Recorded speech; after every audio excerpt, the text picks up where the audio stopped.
क्या मुसलमान वाकई किसी खतरे में आपको लगता है मोदी राज में? आसान होता है लोगों को खतरा दिखाकर डरा कर अपने साथ लेना। लोगों को ऐसा लगने लगा है कि भाई मुसलमान तो सबसे बड़ा नासूर है, अब उस नासूर को कैसे निकालोगे। नरेंद्र मोदी के शासन में अगर आप देखेंगे तो जितनी शांति है उतनी कांग्रेस कभी नहीं दे पाई, लेकिन फिर भी मुसलमान कांग्रेस के लिए तो अच्छा सोचता है। मुझे नहीं लगता नरेंद्र मोदी के लिए ज्यादा अच्छा सोचता है। दंगे होना न होना डिपेंड करता है स्टेट गवर्नमेंट्स के ऊपर, इसमें सेंटर का एक हद तक बस दखल होता है। लोग पूछेंगे कि मॉब लिंचिंग के लिए मोदी जिम्मेदार? नहीं, हम तो मोदी को तो कहीं नहीं रहे। नहीं, लेकिन मैंने जब शुरू में पूछा कि मोदी राज में क्या मुसलमान खतरे में, आपने कहा कि लगता है क्योंकि मॉब लिंचिंग की घटनाएं बढ़ी हैं। तो मॉब लिंचिंग के लिए भी राज्य सरकारों को फिर जिम्मेदार रहना हो। बीजेपी शासित राज्य बढ़े हैं और देश भर में दंगों की घटनाएं कम हुई हैं, जो कि आंकड़े कह रहे हैं। तो इसका मतलब नरेंद्र मोदी जो एक तरीके से बीजेपी का नेतृत्व कर रहा है, वो मुसलमानों को साथ लेके चल रहे हैं, हिंदुओं को साथ लेके चल रहे हैं और दंगे कम होने दे रहे हैं। इसका मतलब मुसलमान मोदी राज में ज्यादा सेफ है।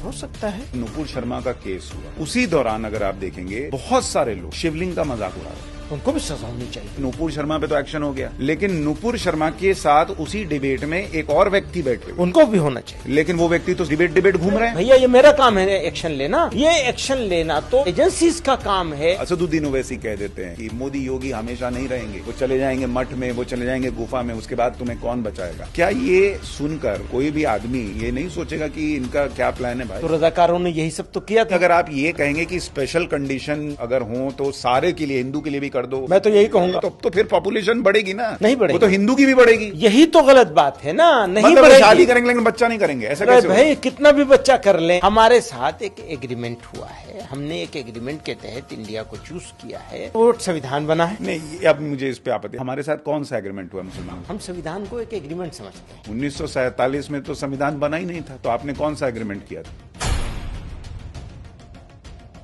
एक जो डिस्ट्रिक्ट जज है वो होता है, दो और लोग जोड़े जाते हैं उसके साथ, उससे वक्फ ट्रिब्यूनल बन जाता है। अब डिस्ट्रिक्ट जज के ऊपर भरोसा नहीं करेगा इंडिया, तो किसके ऊपर भरोसा करेगा? जब डिस्ट्रिक्ट जज पे इतना ही भरोसा है तो वो दो मुसलमान क्यों जोड़ते हैं?